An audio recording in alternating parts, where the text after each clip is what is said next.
Aleluia, glória a Deus. A paz do Senhor Jesus Cristo. Glorifico a Deus pela sua vida. Que bom que estamos aqui, meditando dia a dia na palavra de Deus. Cada dia estamos crescendo na graça e no conhecimento de Deus e da palavra de Deus. Que maravilha, amém, amados? Minha Bíblia está aqui aberta em Colossenses capítulo 1, versículo 27. Aos quais Deus quis dar a conhecer qual seja a glória deste mistério. Esse mistério entre os gentios, que é Cristo em nós, esperança da glória. Amados, agora é a esperança da glória. Romanos 3:23, que todos pecaram e carecem da glória. A graça quer nos levar para a dimensão da glória. Nosso espírito já está sentado na glória, lá nos céus. Efésios 2:6. E a glória de Deus vai habitar em nosso coração pela presença do Espírito Santo. Dimensão da glória.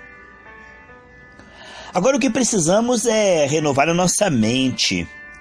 Romanos 12, 1 e 2. Para que então nós possamos experimentar a glória perdida. Possamos perceber qual é a perfeita, agradável, a maravilhosa, a boa vontade de Deus. Desde que o homem pecou, Adão e Eva pecaram, o homem perdeu a glória, ele não tem experimentado a vontade de Deus, não. Está aí entregue, irmãos, esse mundo que jaz ao maligno, ao sofrimento, aos efeitos da queda. Com raríssimas exceções, quase toda a raça humana não sabe o que é a boa, perfeita, agradável vontade de Deus. Não tem experimentado isso, porque isso está do lado de lá, da renovação da mente. Quando Adão e Eva pecaram, a mente do homem cegou o entendimento dos incrédulos. Agora é preciso trabalhar diário da graça para nós entrarmos na dimensão da revelação. Por isso que se chama mistério. Mistério que está oculto e separado para nós, não oculto de nós. Oculto, separado para nos dar.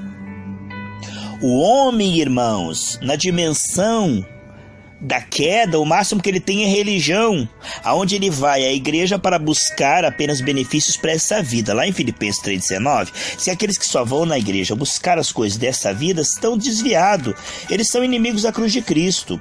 Então a religião, ela incentiva o homem a buscar os efeitos, a bênção aqui fora, os efeitos do Calvário, sem mudar o coração e gerar fé primeiro. Então, mesmo que abençoado, como o povo no deserto era abençoado, não tinha comunhão com Deus, estava sempre despreparado e acabou entrando na terra prometida. O que adianta ganhar o mundo inteiro e perder a sua alma? A principal aquisição que o homem tem é o direito de perceber a Deus, adorar a Deus e revelar a Deus. Se ele tem isto, ele pode então ter fé. E se ele tem fé, aí a herança, irmão, será uma consequência. Porque a herança antes da hora não será bênção. Não adianta um homem participar de uma religião e prosperar, e sarar, e as coisas darem certo, se ele não está se apegando no Senhor, ele está salvo. Então ali diz que o mistério, irmãos, é Cristo em nós. Ele veio habitar no meu coração e no seu coração para ser percebido, irmãos. Precisamos de um relacionamento com o Senhor, não fanático, não religioso, não interesseiro, não buscá-lo pelo que ele pode dar, mas buscá-lo pelo que ele é. Se for descortinado, como diz 1 Coríntios 3,17, que quando alguém se volta para o Senhor, o véu é retirado.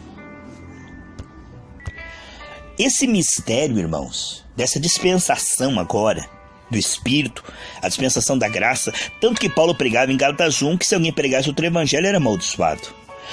A dispensação do Espírito, onde Deus habita em nós e Ele opera edificando a nossa fé e depois confirmando a nossa fé, ou seja, Ele opera em nós e depois através de nós. É uma dispensação que não tem sido estudada, pregada, ensinada. Não há um direcionamento profético nos púlpitos, quase nenhum. Por isso que nós temos são apóstolos transfigurados, irmãos, de anjo de luz, mas se não está conduzindo o povo a um relacionamento com o Senhor a tal ponto que tem a mente renovada, é falso profeta. Não importa o quanto se fale de Jesus, não sei qual Jesus ou se é outro Jesus, porque o Jesus que nós estamos falando dessa dispensação é o Jesus que nos levará a falar como Pedro e João: o que eu tenho, isso eu te dou, em nome de Jesus, levante e anda. João 14,2 diz: quem crê em mim, esse tipo de fé que nasce da revelação, da comunhão de qualidade com o Senhor, como em Atos dos Apóstolos. E João 14,12 diz: quem crê em mim fará as mesmas obras e fará maiores. Então, a religião, ela fica no meio do caminho, na mornidão. Não trabalha essa questão do mistério. Paulo dizia que o evangelho dele, ele não aprendeu com homens, mas por revelação do Espírito Santo.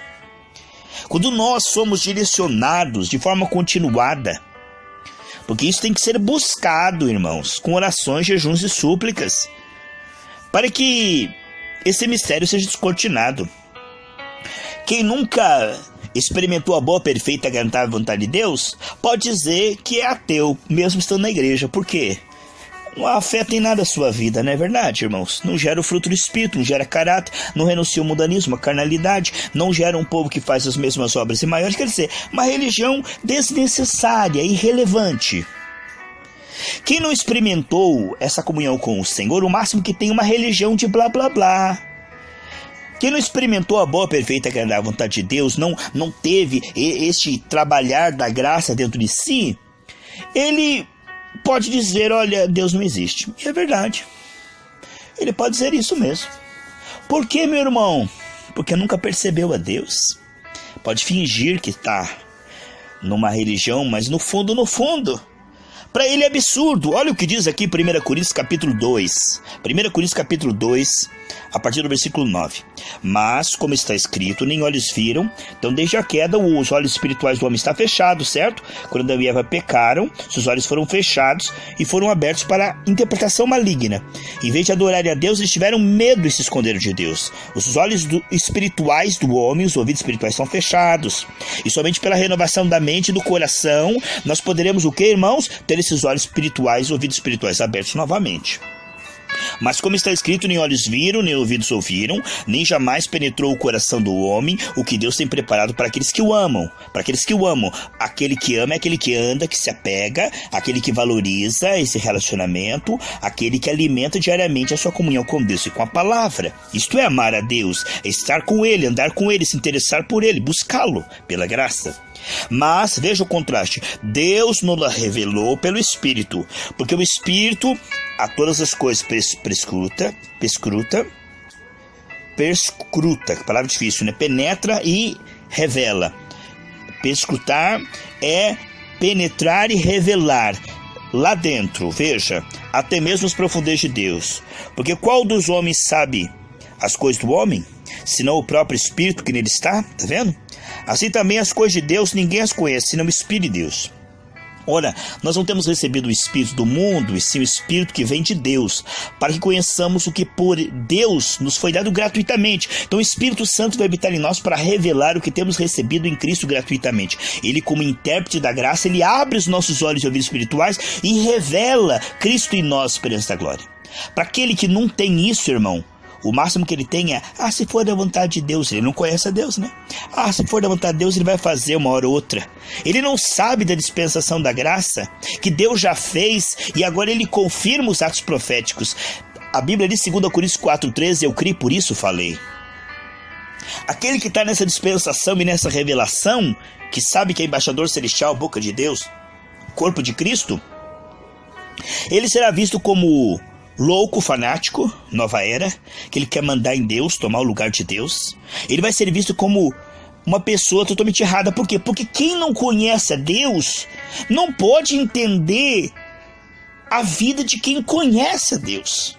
Aquele que é apenas religioso, ele vai ter ruim suspeita para com aquele que realmente andou com Deus. Veja como a religião perseguia Jesus, que andava com Deus. Veja como a religião perseguia Paulo, que andava com Deus. Para eles, esses dois eram loucos. Jesus e Paulo eram loucos, era um absurdo. Por quê?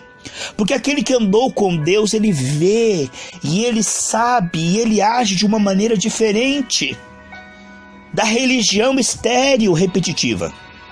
Olha só, amados irmãos, queridos irmãos, a religião ela emburrece, e o último estado do homem é 7 vezes pior. Quanto mais ele participa da religião, mais longe de Deus ele fica por aqueles rituais repetitivos. Hebreus 9:9.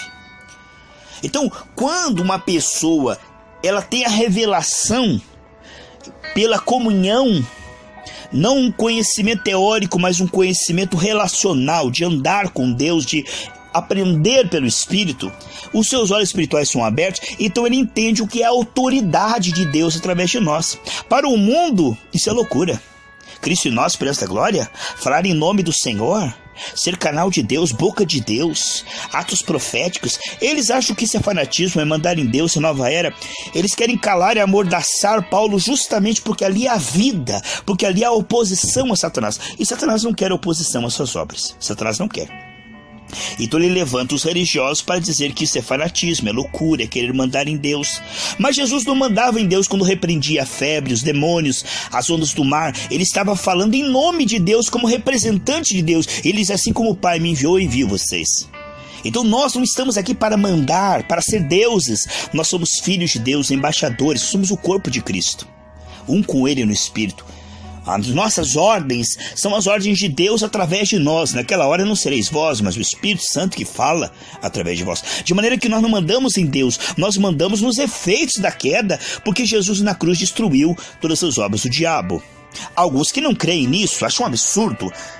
Eles querem diminuir a abrangência do sangue de Jesus. Nós temos uma série preparada mais para frente, chamada Abrangência da Glória, a abrangência da expiação do sangue, onde nós vamos falar, irmãos, da abrangência da graça. Isso é mais para frente. O que eu estou falando é que aqueles que não andam com Deus têm uma revelação tosca, humana, diabólica, religiosa de Deus.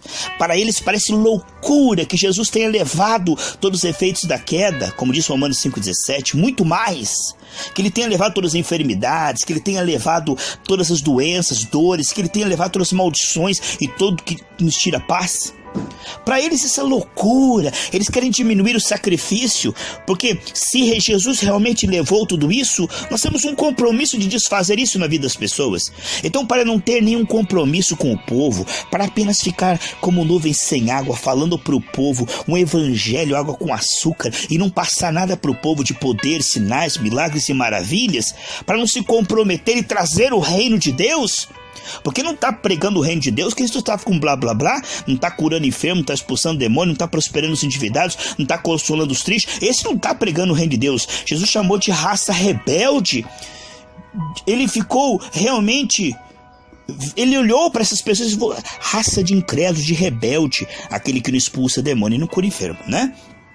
O que nós vemos, meus amados irmãos, que para estes religiosos, essa dispensação Cristo em nós, esperança da glória, é um mistério, está oculto, irmão. Para eles é um absurdo que Jesus tenha levado todos os efeitos da queda. Eles pregam contra, Jesus não levou. E se ele levou, só lá na glória você vai ser curado, só lá na glória você vai andar em ruas de ouro. Então eles aniquilam a cruz de Cristo, anulam os efeitos da cruz. E quando pregam que Jesus venceu, ele venceu, mas a herança será só lá no céu. Esses são amaldiçoados porque pregam outro evangelho. A Bíblia diz que se alguém tirar algo desse evangelho, o seu nome será tirado do livro da vida. E se alguém acrescentar algo, será acrescentar as pragas escritas neste livro. Se soubesse o que estão falando, não abririam sua boca, porque mais duro rigor é ensinar errado.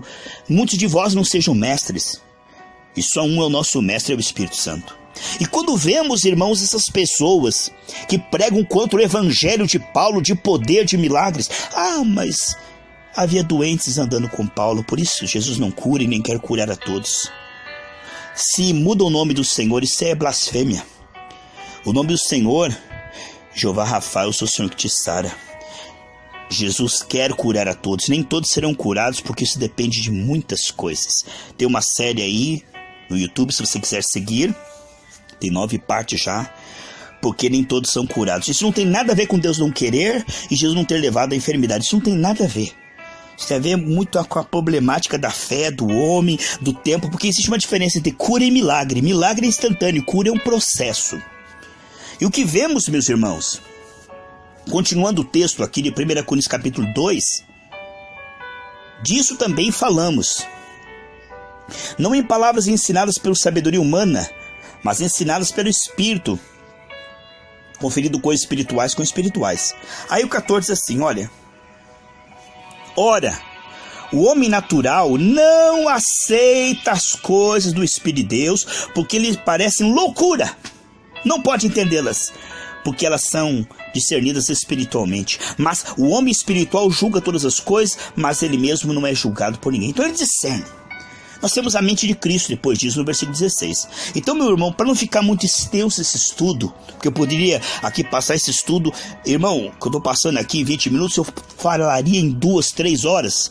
Mas eu sei que você tem uma vida corrida, você não pode parar 2 ou 3 horas para ouvir o que eu tenho a dizer. Então eu vou separar, em partes pequenas, para que você possa parar e ouvir essas mensagens. Eu vou fazer uma série sobre isto.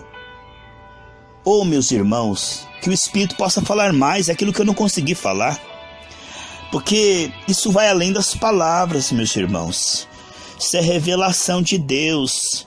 As pessoas não renovam sua mente, não têm uma vida com Deus, um comprometimento com a santificação, não são direcionadas profeticamente, não estão largando o mundanismo, por isso não têm o coração limpo, estão misturados, estão mornos, então por isso não tem revelação, por isso ficam no meio do caminho, meus irmãos, e por não terem revelação, eles zombam daqueles que têm revelação, para eles lhe parece loucura, não existe isso, eles dizem não existe isso, é absurdo.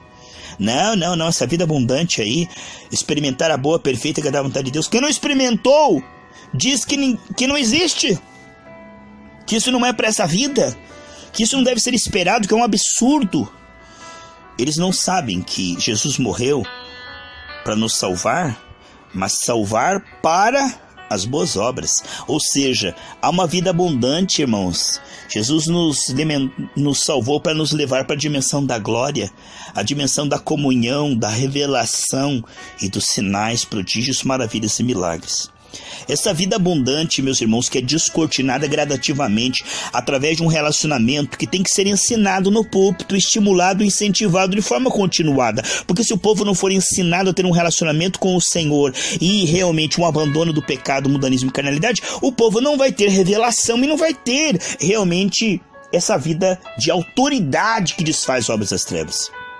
Então, quando Jesus diz arrependei-vos e convertei-vos, aqui está a chave.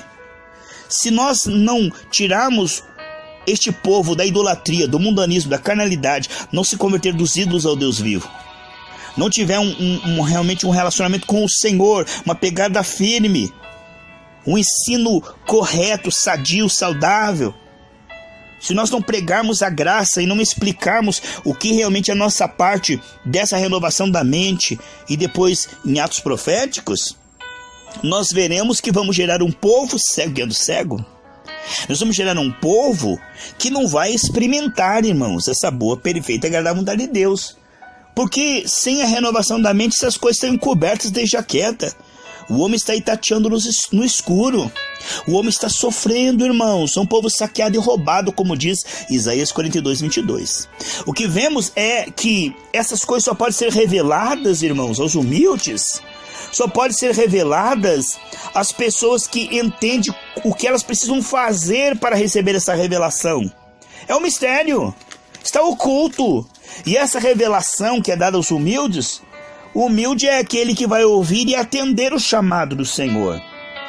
Nós temos aqui uma vida oferecida, que veio habitar em nosso coração, mas que precisa ser percebida e transformada em atos proféticos, em palavras de fé, em realmente renúncia do pecado, em realmente a manifestação do reino. Porque toda a criação geme esperando a manifestação. Nós estamos aqui como corpo para tornar visível o reino de Deus, para transformar isso em atos proféticos, não apenas em ensino religioso, em conceitos religiosos. Oh, meu irmão, que Deus possa levantar um povo que tenha a revelação desse mistério, que isso deixe de ser mistério e possa ser realmente uma experiência espiritual. Eu oro, meus irmãos, por vocês estão ouvindo essa palavra, que você venha a ser incentivado, encorajado a se entregar e receber isto.